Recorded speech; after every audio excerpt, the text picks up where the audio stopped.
Students, आज की जो क्लास है हमारी डाउट क्लास है। उसके लिए हम सबसे पहले अपनी कुछ एपी की रिवीजन करते हैं। जैसे कि हम अज्यूम कर लेते हैं an AP consist of n terms. Suppose कोई एपी है हमारी जिसके अंदर हमारी एन टर्म्स हैं, like A1, A2, A3 till AN। We have n terms in an AP. Then common difference हमारा क्या होता है? Common difference is what? The succeeding term minus preceding term, यानी कि A2 माइनस A1। तो D हम कैसे फाइंड आउट करते हैं? D is the common difference which is equal to A2 minus A1। ये हमारा यूज होता है। Then last term of an AP, last term of an AP और the nth term of an AP, last term भी हम बोल सकते हैं और we can say nth term of an AP is given by an is equal to A1 plus n minus 1d, where d is the common difference and A1 is the first term। तो ये formula हमारा use होता है to find the nth term. जैसे 20th term, कोई भी हमें specific term अगर फाइंड आउट करनी है तो we use the nth term formula और last term formula. Then sum of the first n terms, sum of the first n terms means it is a series। sum of first n terms of an AP is given by Sn equal to n by 2, where n is the number of terms into twice A1, A1 is the first term, plus n minus 1 whole into d, यानी n by 2 twice A1 plus n minus 1d is the formula to find the sum of n terms of an AP। इसका एक और formula हमने किया था, Sn equals to n by 2 if we know the first term and the last term। एक हमने ये भी फॉर्मूला करा था। तो ये फॉर्मूला जो है हमारे इस चैप्टर में यूज होते हैं, जो प्रूविंग के क्वेश्चंस में कराने जा रहा हूं तुम्हें, जो डाउट्स आए हैं बच्चों के, तो उसमें हम ये फॉर्मूलास यूज करेंगे। So let us start with those questions. Like here in this question number 1, if 9th term of an AP is 0। जो भी क्वेश्चन में गिवन है एज इट इज उसको नोट डाउन करते जाओ। 9th term of an AP is 0। मैं simply क्या लिखूंगा? 9th term of an AP is 0। मैं अभी क्वेश्चन भी आगे नहीं देखता, जैसे कि फर्स्ट टर्म मुझे पता है आगे क्वेश्चन में कुछ दिया नहीं है, मैं फर्स्ट टर्म अज्यूम कर लेता हूं A1 एंड कॉमन डिफरेंस को मैं D अज्यूम कर लेता हूं। तो A9 मेरा किसके इक्वल होगा? A1 plus n minus 1, 9 minus 1 is 8d। A9 is A1 plus 8d। ये हमें 0 गिवन है। Prove that its 29th term, 29th term यानी A29 is twice its 19th term, twice of its 19th term. ये हमें prove करना है। This we have to prove. तो इसके लिए हम क्या करते हैं, हमारे पास जो कंडीशन गिवन है that it's 9th term is 0, मतलब A1 प्लस 8d 0 हमें मिल गया, यानी A1 और D में हमें रिलेशन मिल गई। अब हमें ये चीज प्रूव करनी है, तो हम इसमें क्या करते हैं? First we take left hand side. Left hand side is what? A29। A29 हमारा किसके इक्वल होगा?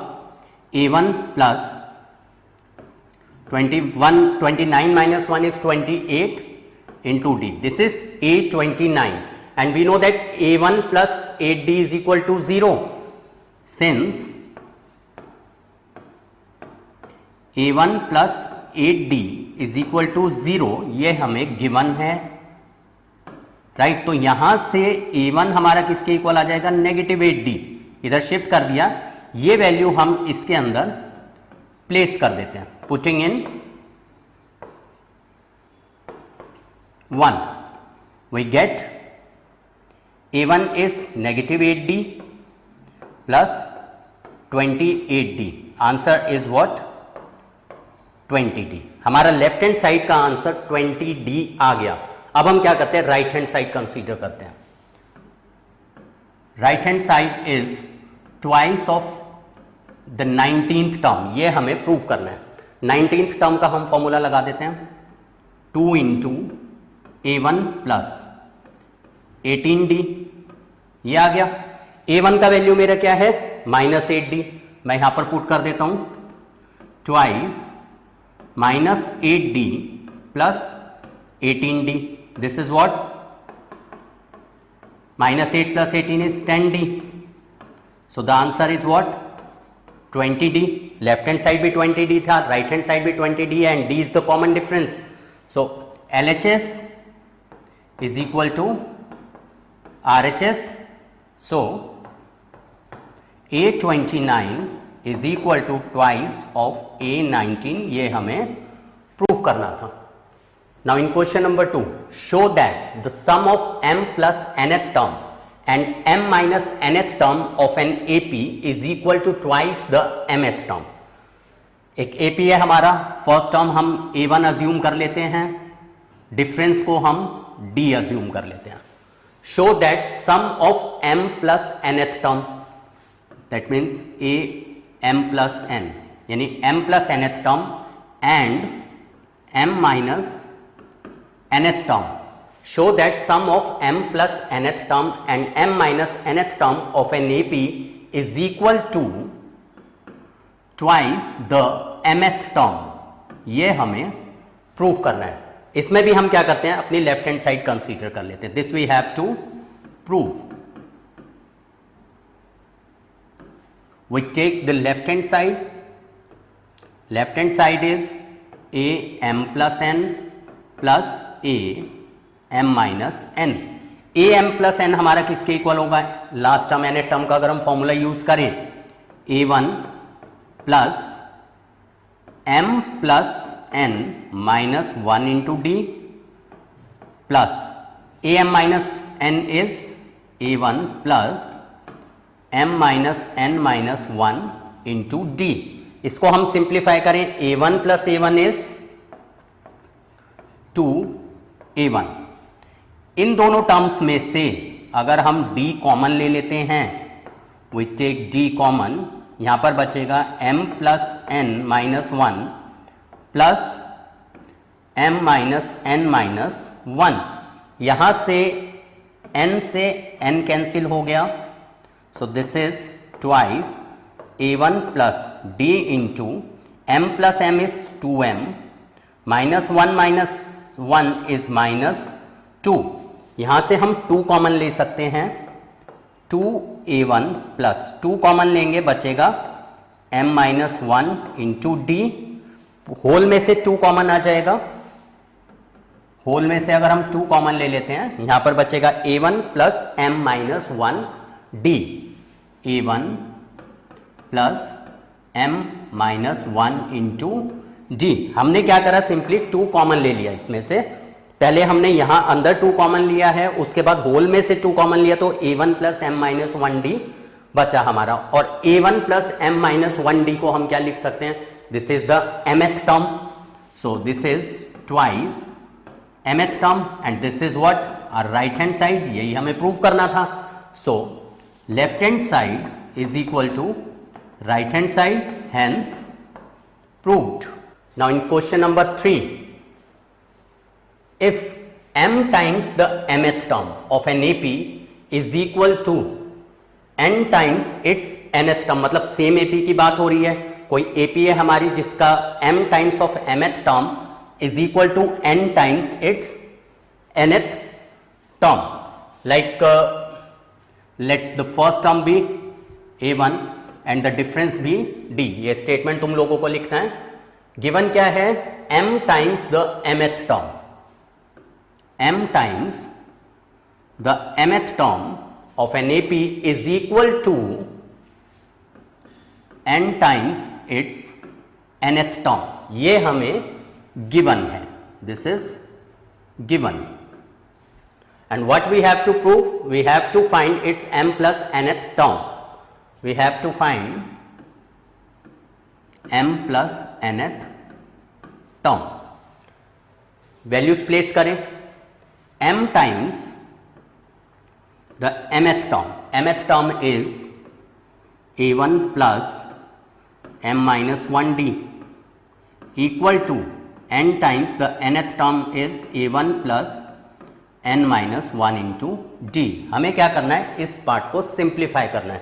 कैसे हम इसको सिंप्लीफाई कर सकते हैं, m को अंदर मल्टीप्लाई कर देते हैं, m(a1) प्लस m इससे अंदर मल्टीप्लाई होगा, this will be m² minus m into d equals to n into A one plus n अंदर मल्टीप्लाई कर देते हैं, ब्रैकेट के अंदर ही मल्टीप्लाई कर देंगे, n square minus n into D.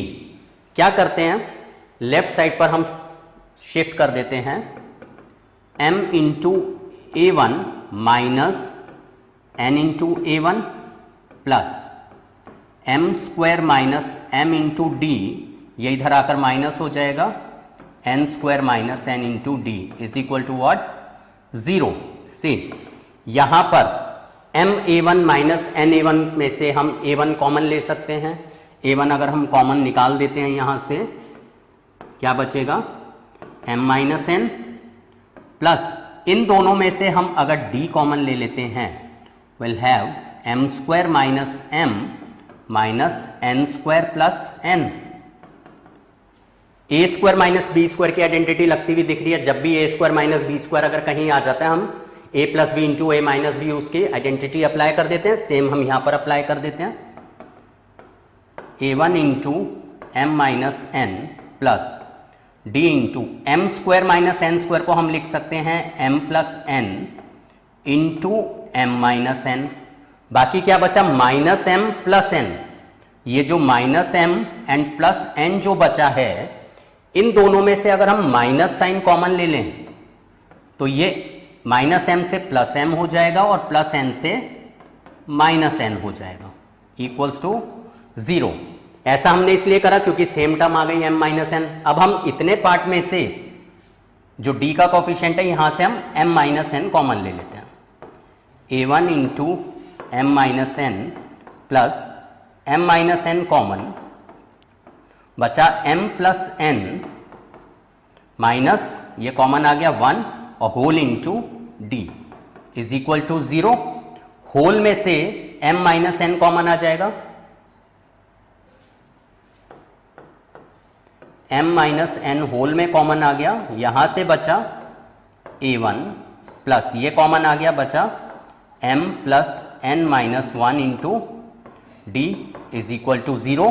m minus n से पूरी इक्वेशन को डिवाइड करें, ये कैंसिल हो जाएगा, 0 divided by m minus 1 is 0, means this implies a1 plus m plus n minus 1 into D is equal to 0। हमें क्या find out करना था, a m plus n, a m plus n मतलब m plus nth term हमारी क्या होगी, a1 plus m plus n minus 1 into d. यहां पर हमारा a1 plus m plus n minus 1 d किसके इक्वल आ रहा है, 0 के इक्वल आ रहा है, मतलब इसकी वैल्यू हम 0 प्लेस कर दें, so a m plus n is equal to 0। ये हमारा आंसर आ गया। ये जो क्वेश्चन है ये फिक्स फॉर्मेट है, इस टाइप के जो क्वेश्चंस हैं एमसीक्यू टाइप में आ सकते हैं क्वेश्चन। ये क्वेश्चन सीधा सा कभी भी अगर इस फॉर्मेट में आ जाए, m times its mth term of an AP is equal to n times its nth term, मतलब अगर ये गिवन है 6 times the 6th term of an AP is equal to 9 times its 9th term, then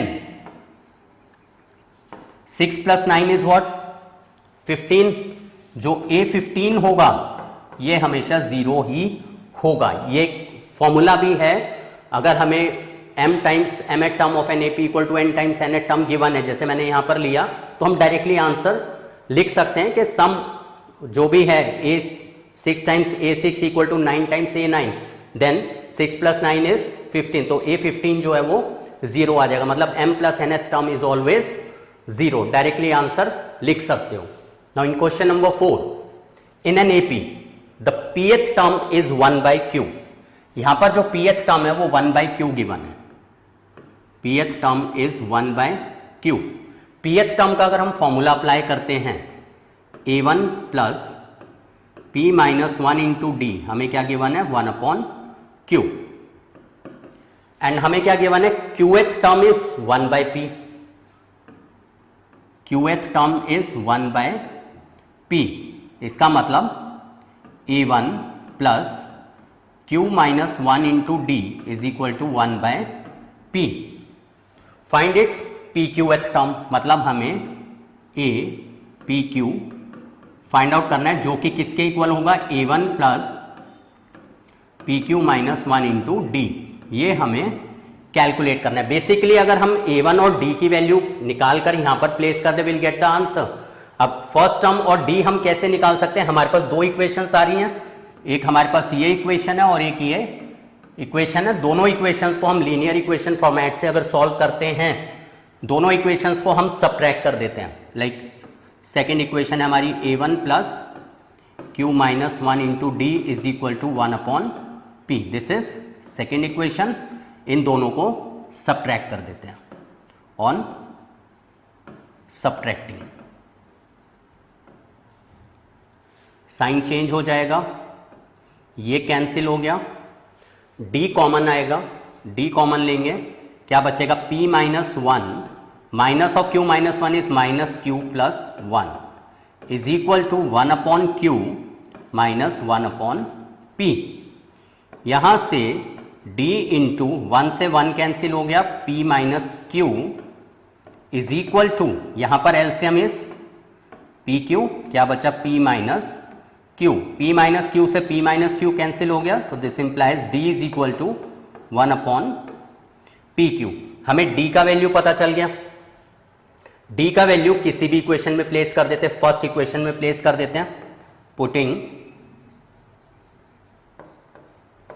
d equal to 1 upon P Q in equation 1। a1 plus p minus 1 into d, d is what? 1 by P Q is equal to 1 by Q. इस टर्म को हम दूसरी side shift कर देते हैं। a1 equals to 1 upon Q minus, ये इधर आकर माइनस हो जाएगा, p minus 1 upon P Q. P Q LCM आ गया, a1 equals to LCM is P q, क्या बचा यहां से? p, ब्रैकेट ओपन करेंगे, माइनस p प्लस 1 हो जाएगा, ये कैंसिल हो गया, a1 क्या हो गया? 1 upon P q. This implies a1 is equal to 1 upon P q. तो हमें फर्स्ट टर्म भी पता चल गई 1 अपॉन पी क्यू, हमें डिफरेंस भी पता चल गया 1 अपॉन पी क्यू। क्या करते हैं? ये वैल्यूज इसके अंदर पुट कर देते हैं। Therefore a P Q equals to, a1 is 1 upon P Q plus P Q minus 1 into D, D is 1 upon P Q. P Q आ गया एलसीएम, अंदर क्या बचा? 1 प्लस पी क्यू माइनस 1, ये cancel, so this is P Q upon P Q, cancel हो गया, so A P Q is equal to 1। ये हमारा आंसर हो गया। इस टाइप के भी जो क्वेश्चंस हैं, इनका भी आंसर फिक्स है कि आंसर इज ऑलवेज 1। क्या है? pth टर्म, ये pth टर्म है और ये qth टर्म है। जो pth टर्म है वो 1 अपॉन q के इक्वल है और जो qth टर्म है वो 1 अपॉन p के इक्वल है। और हमें क्या फाइंड आउट करना है? APQ, मतलब दोनों का प्रोडक्ट p इंटू q। तो APQ जो है वो हमेशा 1 आएगा। तो इस तरीके से हम ये प्रूविंग वाले क्वेश्चंस सॉल्व करते हैं। एग्जाम में कई बार ये पूछे जाते हैं क्वेश्चंस, एमसीक्यू में तो नहीं पूछे जाएंगे। एमसीक्यू में जैसे कि ये वाला क्वेश्चन है, ये फॉर्मेट पूछ सकते हैं। और जो हमने क्वेश्चन नंबर 3 करा था वो हम क्वेश्चन पूछ सकते हैं एग्जाम के अंदर, क्योंकि इनके डायरेक्ट आंसर्स हैं कि हम वैल्यू कंपेयर करके डायरेक्ट आंसर लिख सकते हैं।